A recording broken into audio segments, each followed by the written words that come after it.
Good evening and welcome to News of the World. It's Saturday, August 1. Tonight we drift slowly across 28 countries from Grenada to Palestine. There's nothing you need to do and nowhere you need to be. Settle in and let the world turn.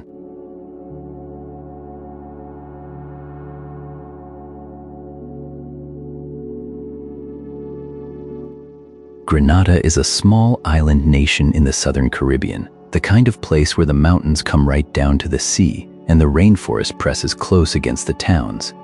These days, it is also where a search is still underway for a woman named Elizabeth Waddell, a mother from Cary, North Carolina, who disappeared while visiting the island. Her family traveled there to join the effort, walking the terrain, speaking with authorities, conducting numerous searches across the island. Footage surfaced showing her before she vanished, and investigators have been working with what they have. Her husband has said publicly that he does not believe foul play was involved, though what happened remains unknown. After days of searching, the family made the difficult decision to return home to the United States, leaving the search in the hands of local authorities who continue to look. It is the kind of story that sits heavy, a family arriving on an island hoping to bring someone home, and leaving without her. Grenada's hills and forests are dense and vast, and the search goes on even as the people who love her most have had to step back. If you're still with me, you can hold a thought for them tonight, for Elizabeth wherever she is, and for the people still looking.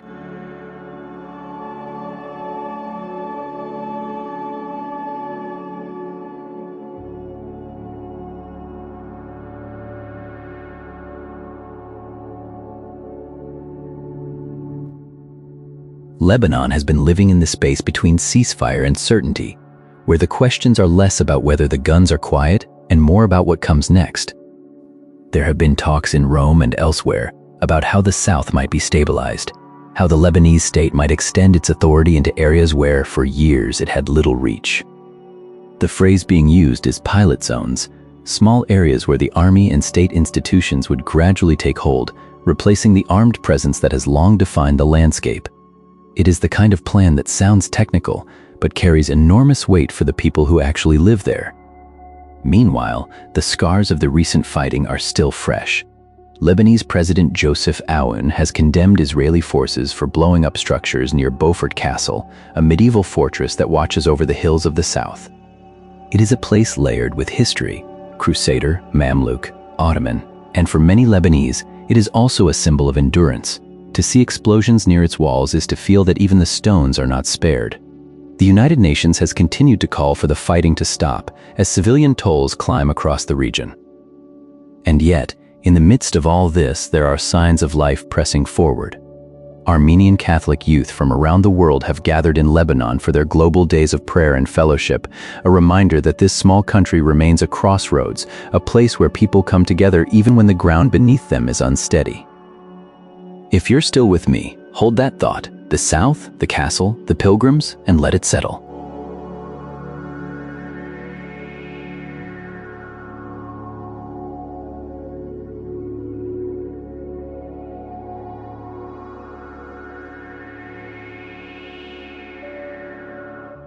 Austria has joined a growing conversation in Europe about what happens when borders stop being borders. Alongside Finland, Vienna has added its voice to Italy's call for temporary closures within the Schengen zone, the passport-free travel area that most Europeans have come to think of as simply the way things work. The trigger lies far from Austria's own frontiers. It sits on the coast of North Africa, in Ceuta, a small Spanish enclave where large numbers of people have been arriving, pressing against the edges of what Europe can absorb at once. For Austria, the position is less about its own day-to-day crossings and more about what flows through the system. Schengen was built on trust that every country at the outer edge would hold the line, and everyone inside could relax. When that trust frays, the question becomes whether the quiet certainty of an open road between nations can survive the strain. It's a debate that won't settle quickly. These things rarely do. But somewhere in the conversation, there's a reminder that the easiest travel in the world rests on agreements most people never see, and that keeping it means tending to the parts of the map where the pressure is greatest.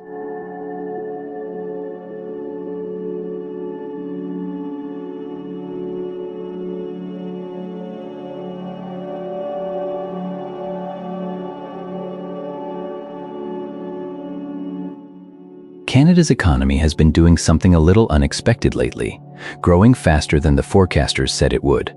The second quarter brought a rebound that seems to be gathering steam. And while the numbers themselves are modest, the surprise is in the direction. After a stretch where plenty of Canadians were feeling cautious, there are signs that the ground beneath them has steadied. It is easy to talk about an economy in abstractions, GDP, quarters, expectations. But what it really means is that businesses are making plans again, and households are breathing just a little more easily. Canada is a country that tends not to shout about its good news, and maybe that is fitting here. The rebound is not a boom, it is more like a long exhale after holding your breath. The kind of thing you notice in hindsight, a few more hiring notices, a few more cranes on the skyline, a little less tightness in the monthly budget. If you are still with me, picture a country that stretches from the Atlantic to the Pacific, where the summer has been doing its slow, generous work across the provinces, and where the economic news, for once, has come in a shade brighter than anyone predicted. Nothing dramatic, just steady ground arriving quietly, right on time.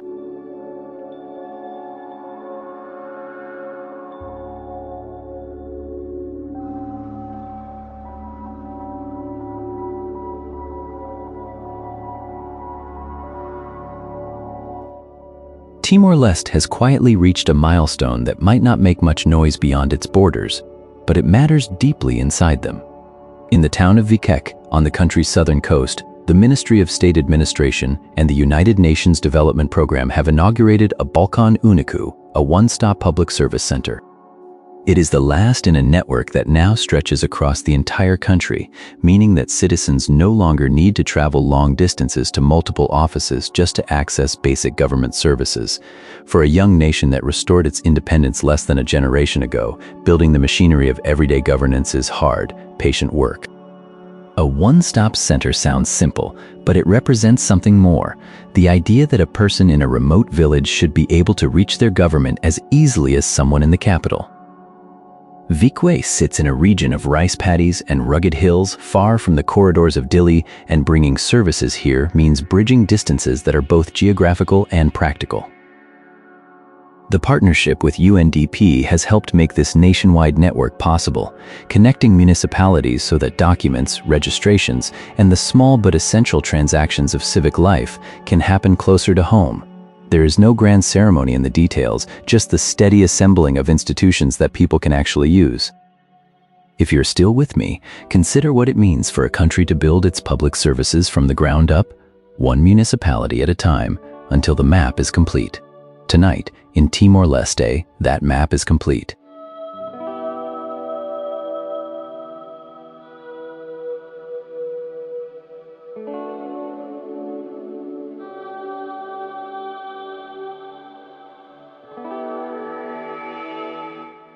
Republic of the Congo sits on the western bank of one of the great rivers of the world, and across that water lies its larger neighbor, the Democratic Republic of the Congo, where a story has been unfolding about something as simple and as serious as clean water. In the eastern provinces of the DRC, where years of displacement and violence have worn communities thin, the Norwegian Refugee Council has been working to bring safe water closer to the people who need it most. The connection they draw is a quiet one, but it matters. When people can reach clean water without traveling long distances into uncertain areas, they are safer. Women and children, who often carry that burden, face fewer risks. The simple presence of a well or a protected source becomes a kind of protection, not so different from a wall or a patrol, but gentler and more lasting. It is the kind of work that doesn't make many headlines, especially in a region where louder and grimmer stories compete for attention. But for the families who no longer have to choose between thirst and danger, the change is real. And here in the Republic of the Congo, looking across the river toward that same vast basin, the lesson travels easily. Water is never just water. It is safety and time, and a small measure of dignity restored. If you're still with me, we'll let that sit for a moment before we move on.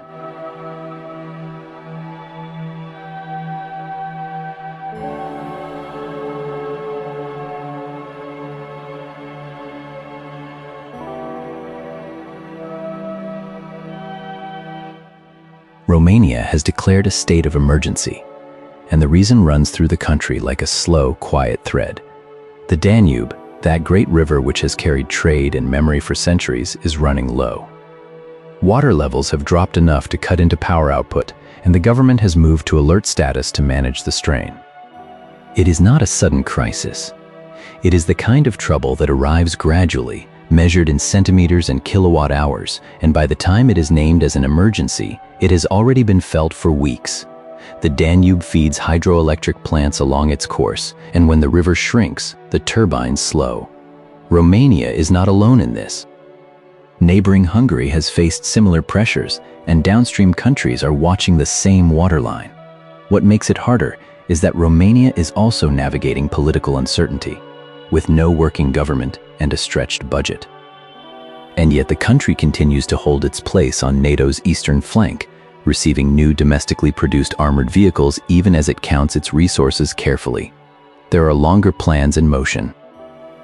Romania has been mapping sites for offshore wind along the Black Sea coast, and it is investing in nuclear capacity despite questions about cost and timeline. But those are tomorrow's answers. Tonight, the story is simpler and older. A river is lower than it should be, and a country is adjusting around that fact. Quietly, the way people do when the water they have always relied on asks for more care.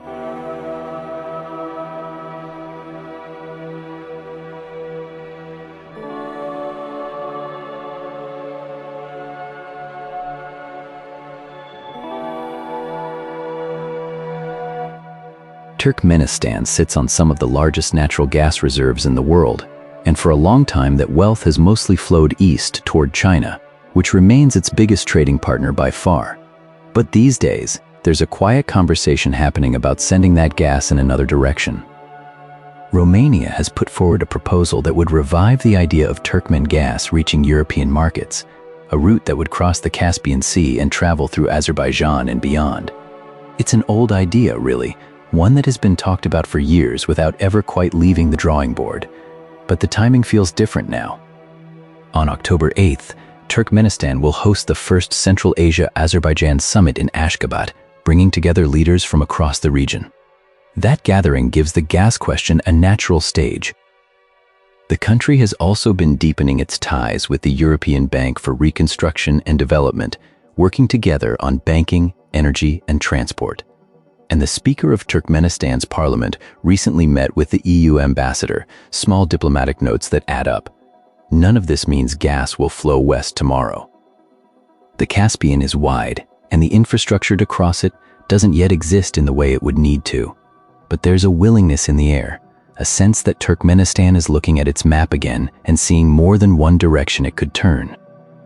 For a country that has kept its own counsel for so long, even opening that conversation feels like something worth noticing.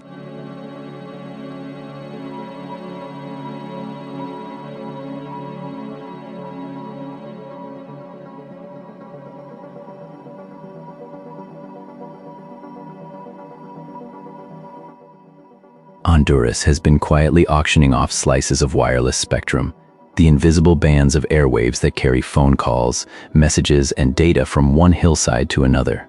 The goal is practical and patient: strengthen the existing 4G networks that most people already rely on, while laying the groundwork for 5G somewhere down the road. If you're still with me, you know that spectrum auctions rarely make headlines. They're the kind of thing that happens in meeting rooms, with technical documents and bidding rounds most of us will never see, but they matter in the way quiet infrastructure always matters. A stronger signal means a farmer in Olancho can check crop prices without walking to town. A family in Tegucigalpa can video call a relative working in the United States without the image breaking apart. A small business can take a digital payment and trust that it will go through. These are small things, individually. Together they add up to a country feeling a little more connected, not in the abstract, but in the daily ordinary sense of the word. Honduras has been building toward this for some time, and the auction represents one more step along a road that doesn't have a dramatic destination. It just gets a little smoother, a little wider, with each passing season. Somewhere in the highlands tonight, a signal finds its way between two ridges, and a conversation continues without interruption. It's not the loudest story from Honduras this week, but it might be one of the ones that touches the most lives, quietly, over time.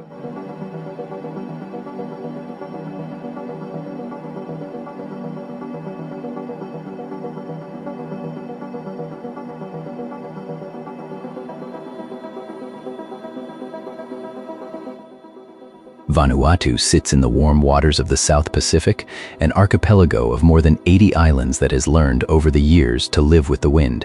Cyclone Lola tore through not long ago, damaging homes and classrooms across the northern provinces. And in the aftermath, a quiet question took hold. Not just how to repair, but how to build back so that the next storm does less harm. The European Union has stepped forward with a pledge of 10 million euros earmarked for resilient schools. The word resilient matters here. It means classrooms built to hold firm when the cyclones come, so that children's education is not swept aside each season the weather turns. The pledge arrived around the same time Vanuatu marked 46 years of independence, and the European Union used that occasion to reaffirm what it called an enduring partnership with the island nation. There is something steady in that phrasing, not emergency aid rushed in and forgotten, but a relationship meant to last. Vanuatu's challenges are not small. The country sits on the front lines of a changing climate, where storms seem to arrive harder and more often. But there's dignity in how these islands carry themselves, rebuilding with intention, asking what will still be standing when the next wind rises.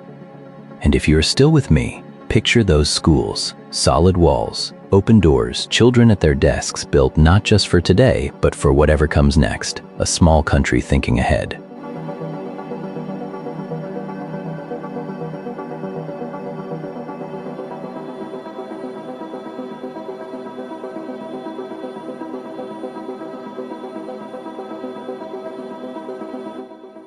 Portugal, that narrow strip of Atlantic coast on the western edge of the Iberian Peninsula, finds itself in a quiet standoff with the world's football authorities. Alongside Spain, Portugal has threatened to pull out of hosting the 2030 World Cup, a tournament the two nations had expected to share, amid a dispute with FIFA. The details of the row remain unclear, but the scale of what's at stake is not.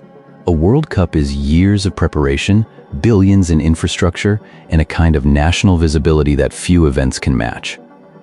For Portugal, a country of about 10 million people, co-hosting would have been a chance to show itself to the world on its own terms. The coastal cities, the inland hills, the football-mad towns that produce players the rest of Europe covets, to threaten withdrawal is not a small thing. It suggests that whatever FIFA has done or proposed has crossed a line that both nations feel they cannot simply absorb. And there is something familiar in that. Smaller countries pushing back against a global body whose decisions often feel distant, even imperious. Whether this threat holds, whether it becomes a negotiation tactic or something more final, we don't yet know. What we do know is that Portugal and Spain are willing to say aloud that the terms matter. That the World Cup, for all its glamour, is not worth hosting at any cost. And for tonight, that's where things rest, unresolved but clearly spoken.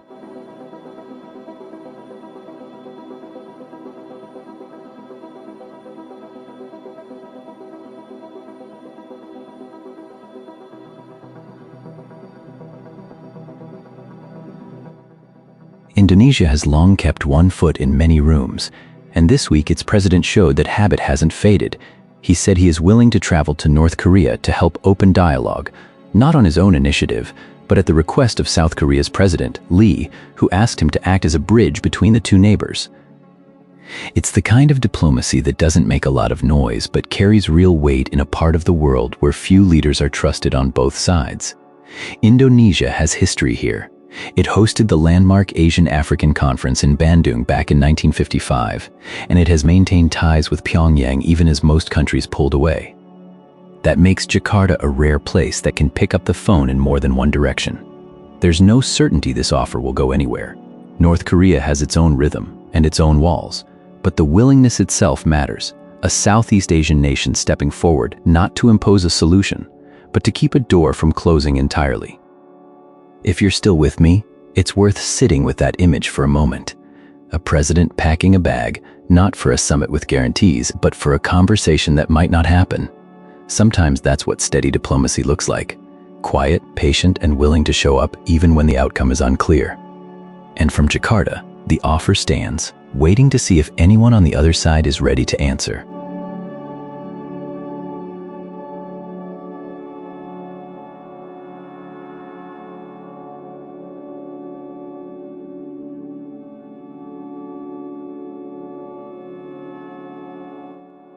Iraq has never been an easy country to hold together, and these days the work of holding it together has gotten harder. The Prime Minister in Baghdad has been trying to keep the country on an even keel, managing relationships with Washington, with Tehran, with Iraq's own Gulf neighbors, and now he finds those relationships pulling in opposite directions at once. The trigger is a series of strikes. The United States and Saudi Arabia have targeted armed groups inside Iraq, groups aligned with Iran. The militias have responded with threats of their own, and Iraq's government sits in the middle, watching the ground shift beneath it. This is not simply a matter of foreign policy. The militias are part of Iraq's own political fabric. They hold seats in parliament. They command loyalists in the streets. When they are struck, the pressure doesn't stay outside Iraq's borders. It comes home, into the cabinet, into the parliament, into the neighborhoods. Meanwhile, Iraq's ties with the United States and with Gulf states like Saudi Arabia are under strain. Those relationships matter for Iraq's economy, for its security, for the ordinary business of a country trying to rebuild after decades of war. The Prime Minister didn't choose this fight, but it has arrived at his door all the same. And the people of Iraq, who have lived with the consequences of other people's conflicts for so long, are watching to see whether their country can navigate this one without being pulled apart.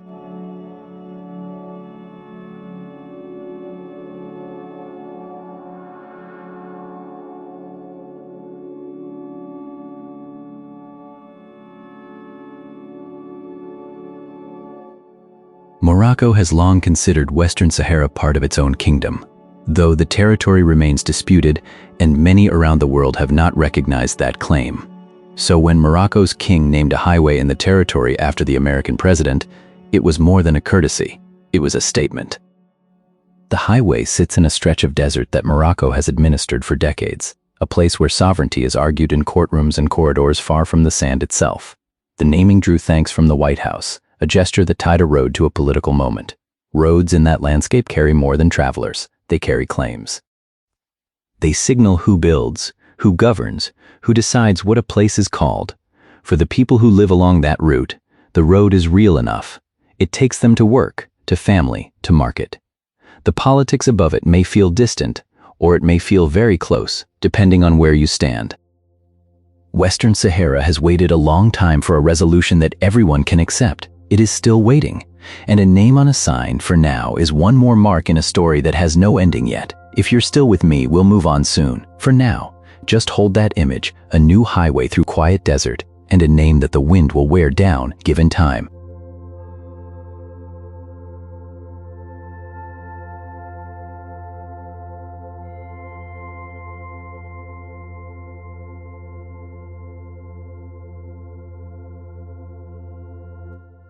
In Malawi, the floods have come and gone, but what they left behind is still being reckoned with.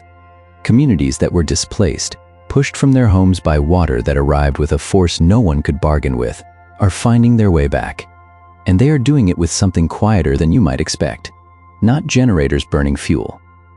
Not waiting on grids that may never reach them. Clean energy, solar light.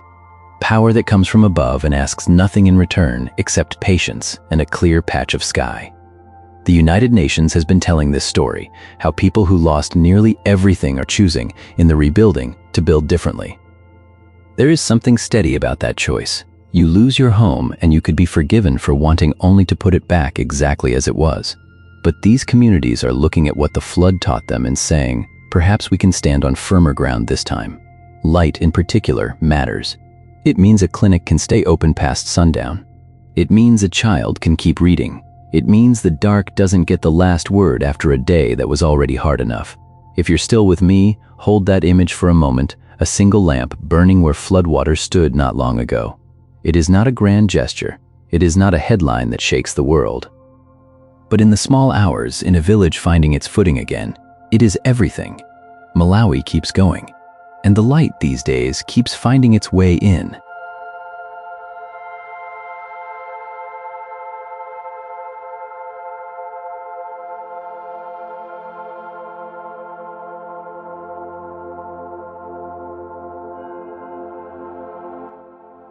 Madagascar sits in the Indian Ocean off the southeast coast of Africa, a large island nation where the distance between the capital and the distant southern regions can feel like the distance between two seasons.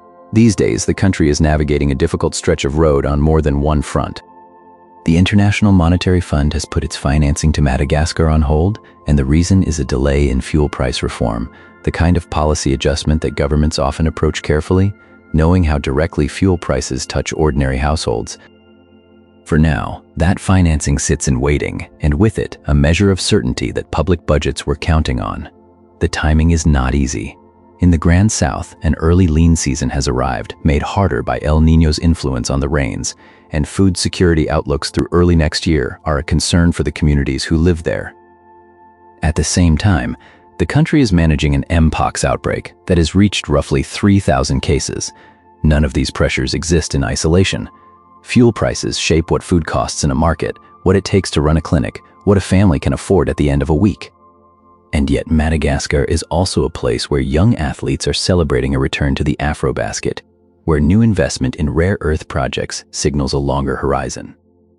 If you're still with me, hold the south of the island in mind tonight.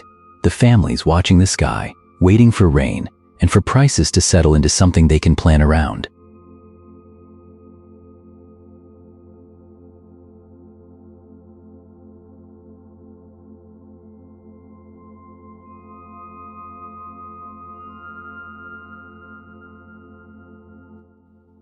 Samoa has always punched above its weight in rugby. A small Pacific nation, it has been a regular presence at the Rugby World Cup, sending players who carry the hopes of families and villages across the islands. But these days, that place at the table is under threat. World Rugby has reportedly warned that Samoa could face a 4-year global ban, which would mean missing the 2027 World Cup entirely. The details behind the dispute are not fully clear, but the stakes are plain enough.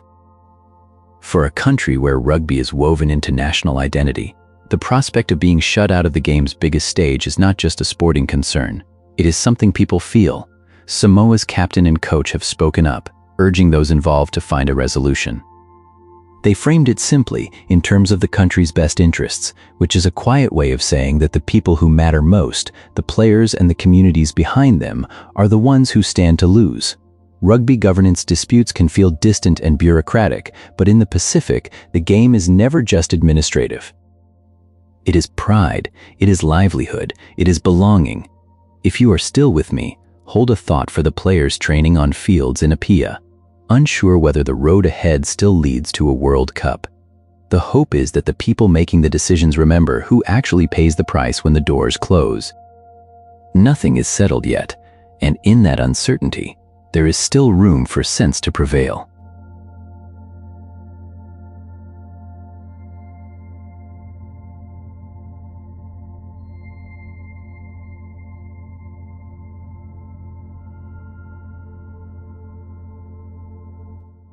Panama is a narrow stretch of land that carries an enormous weight, a man-made channel of water that joins two oceans and, on any given day, a good portion of the world's trade.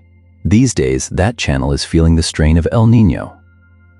The climate pattern, which shifts Pacific temperatures and weather across the region, has brought dry conditions to the watershed that feeds the canal. The canal relies on fresh water to lift and lower ships through its locks, and when rainfall is scarce, that system becomes harder to sustain.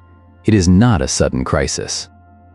It is a slow pressure, the kind that quietly reshapes schedules, cargo, and decisions made thousands of miles away. Ships have had to carry less cargo to pass through safely. Routes have been reconsidered.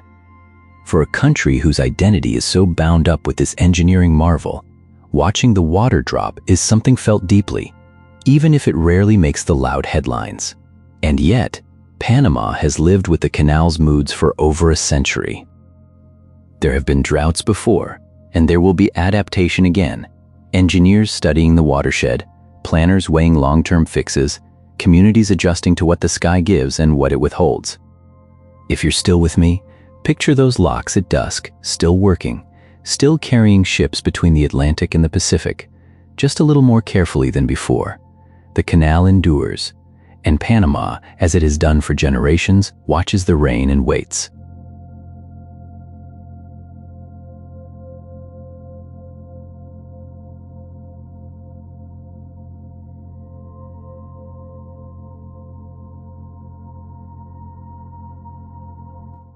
Nepal, along with Bangladesh, has been moving toward a milestone that sounds bureaucratic but touches millions of lives.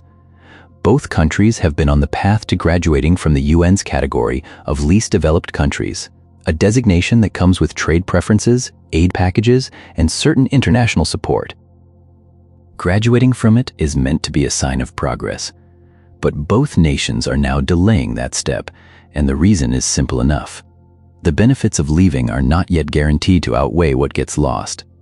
For Nepal, the question is whether its economy can stand on its own without the scaffolding that LDC status provides.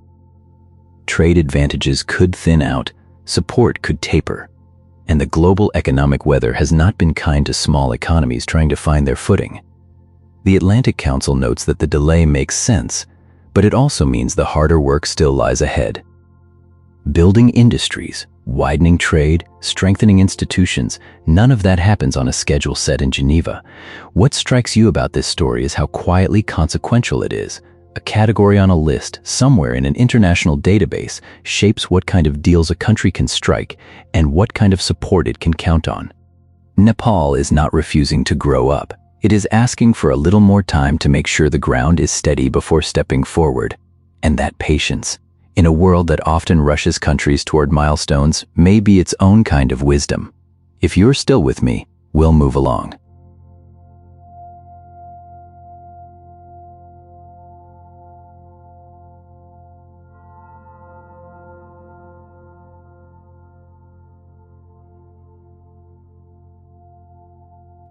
Luxembourg, that small country wedged between Belgium, France, and Germany, has received a quiet vote of confidence from one of the world's major credit agencies.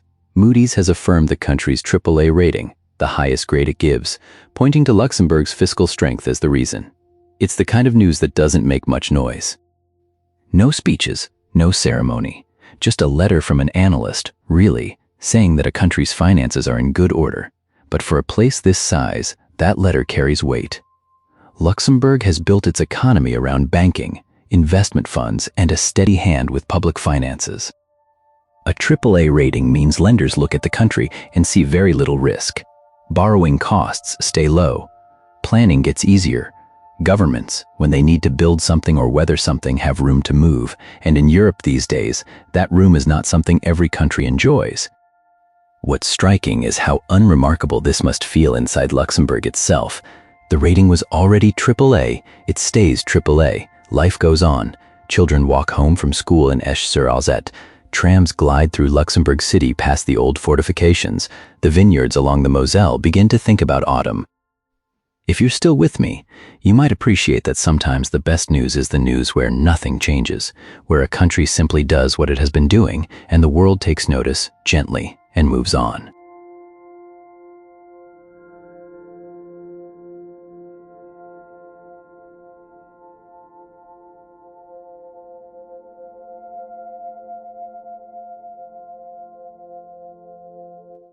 Oman has never been a country that shouts, so it fits, somehow, that when the Strait of Hormuz, one of the most important stretches of water on Earth, became a point of friction between Iran and its Gulf neighbors, it was Oman that stepped forward with a plan. The idea, backed by Gulf states, is straightforward enough. Ships passing through the strait would pay voluntary fees, and the revenue would be shared, a 50-50 split, with Iran and the Gulf working side by side. It is the kind of proposal that sounds almost too reasonable for the room. Iran so far has said no. They want full control of the strait and have reportedly stopped ships to make the point. Oil prices have felt the tremor, and Oman's plan, by all accounts, faces stiff opposition. But the remarkable thing is that the plan exists at all. Oman has long played the role of quiet intermediary in a neighborhood full of loud disputes. Muscat does not carry the weight of a superpower, and it does not try to. It carries something rarer, the trust of neighbors who rarely trust each other. The strait itself is narrow, just 21 miles across at its tightest, and through it flows a good portion of the world's oil. That makes it everyone's business. And so Oman keeps the conversation going, quietly, patiently, the way it always has. Whether Iran comes around, no one can say. But the offer is on the table, calm, specific, and still waiting for an answer.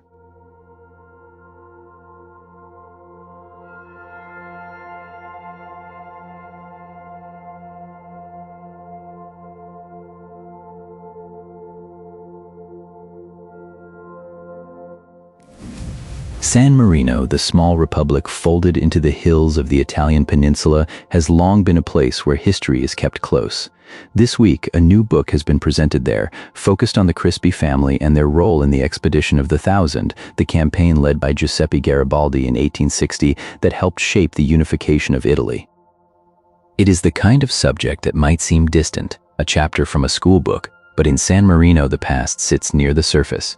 The republic itself survived the upheavals of the Risorgimento with its independence intact, a small state watching great movements swirl around it. A family like the Crispis, caught up in those events, carries a story that is both personal and national. The book brings them forward again, not as figures in a grand narrative, but as people who lived through uncertain times and made choices within them. Presentations like this one matter in a place that measures its continuity in centuries rather than decades. They are a way of saying that the threads connecting the present to the past have not frayed. If you are still with me, you might picture a quiet room, a book on a table, and the hills outside holding the last of the evening light. The story of the Expedition of the Thousand has been told many times, but here, told through one family, it settles into something smaller and closer, a reminder that history is always in the end made by people.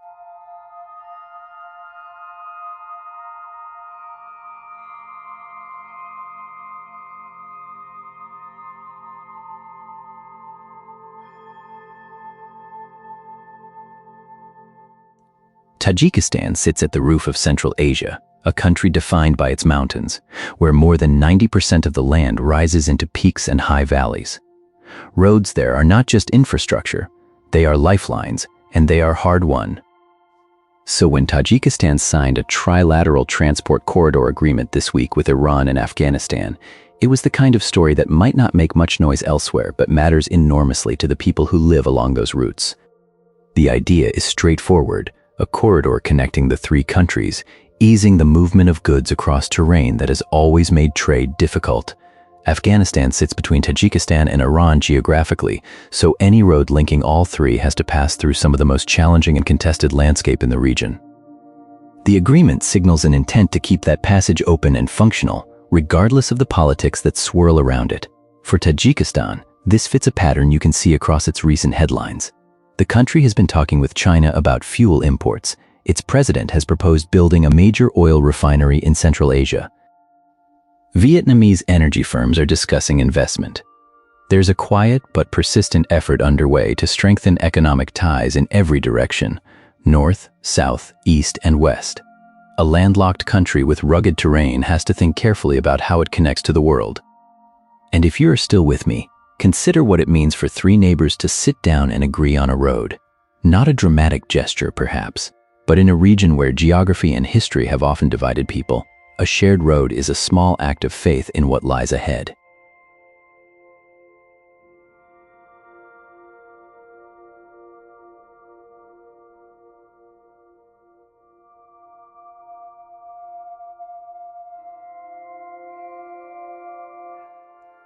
Kuwait sits on the northwestern edge of the Persian Gulf, a small country whose geography has never let it be left alone.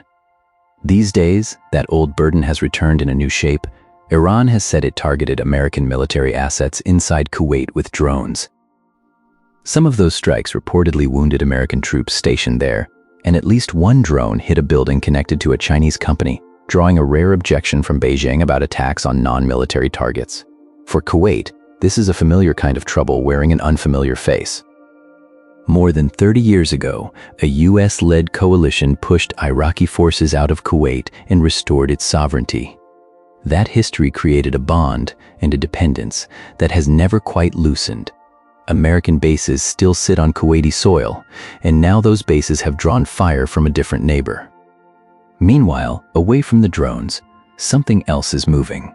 Three of the world's largest investment firms, KKR, Blackstone, and Brookfield, have committed $16 billion to Kuwait's oil pipeline infrastructure. It is one of the biggest bets on the country's energy future in years. So Kuwait holds two stories at once. One is about fear and the reach of regional conflict. The other is about pipelines and capital, and the long bet that oil will still flow for decades to come. If you're still with me, you might sit with that for a moment, a small country holding its breath and its balance, in a part of the world that rarely lets either last for long.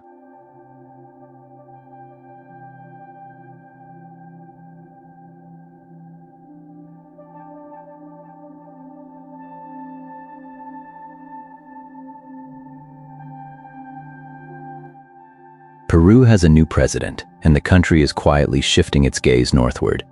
Keiko Fujimori has taken office, and her choice for foreign minister is already signaling a desire to strengthen ties with the United States, describing the relationship as one between strategic partners. There's talk of Peru joining a regional security initiative aimed at countering cartels, and the new president has also vowed a military-led crackdown on crime inside the country's own borders. It's a turn that will feel familiar to anyone who has watched Peru's politics swing between nationalist independence and closer alignment with Washington.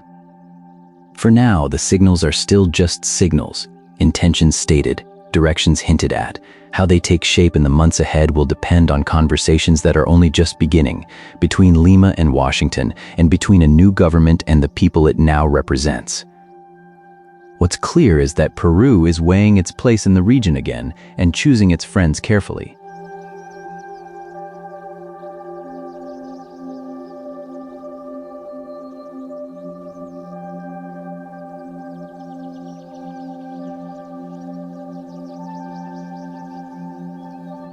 Switzerland, for all its reputation for order and prosperity, carries a quieter statistic that doesn't fit easily into the postcard image. Mental illness remains the leading cause of disability welfare claims in the country. It sits above physical injury, above chronic disease, above anything else that might take a person out of the workforce for an extended period. That's not a sudden development. It's a pattern that has held for some time now, and it tells you something about the distance between how a society looks from the outside and what people are actually living with inside it. The Swiss system does provide a disability benefit. It's there, it functions. But the fact that psychological conditions account for the largest share of claims suggests something more complicated than any policy alone can address. Depression, anxiety, burnout. These are the kinds of conditions that build slowly, often invisibly, in the spaces between a productive work life and a private one that others never see, and in a country where precision and performance are deeply woven into the culture, admitting struggle can be its own kind of difficulty. What's striking is that the data exists at all.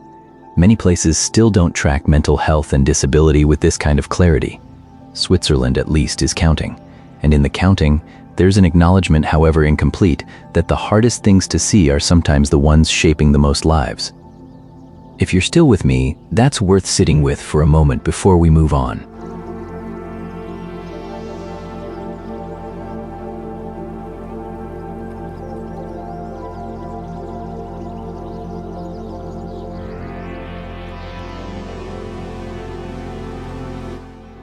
Colombia has been quietly building something in the sunlight.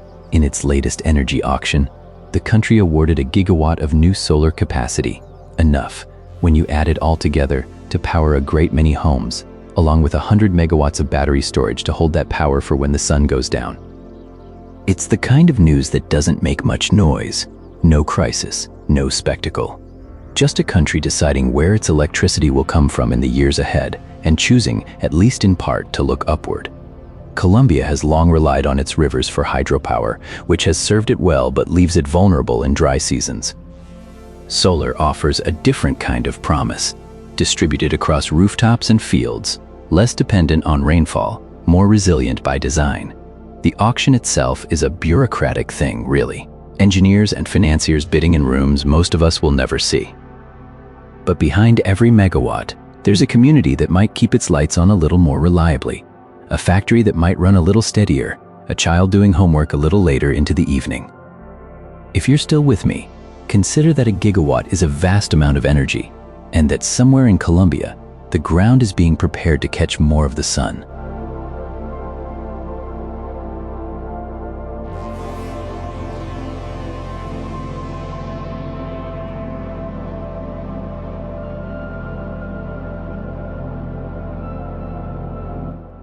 Palestine has long carried the weight of a conflict that rarely pauses for breath, so when word comes of a disarmament agreement, it lands differently there than it might anywhere else. According to Al Jazeera, Hamas has reached a disarmament agreement with an entity called the Board of Peace. The details remain scarce.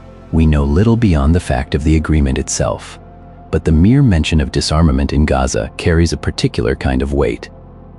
Gaza is a narrow strip of land along the Mediterranean, home to more than 2 million people who have lived through cycles of war, blockade, and reconstruction that never quite finishes. For families there, the word disarmament is not abstract. It touches everything. Whether children walk to school past rubble, whether markets reopen, whether the nights are quiet enough to sleep through, we don't yet know what this agreement entails in practice, what timeline it sets, or how it will be received by the other parties who hold stakes in what happens next in Gaza. Peace, in that part of the world, has always been fragile and contested, and any step toward it tends to be examined from every angle.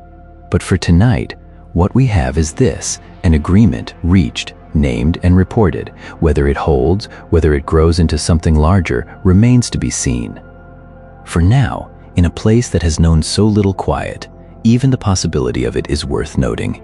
And if you're still with me, we'll move on now, slowly, to our next stop. And that's the world for tonight. Wherever you are, whatever tomorrow holds, rest easy. The world will keep turning slowly while you sleep, and we'll take another quiet trip around it tomorrow night. Good night.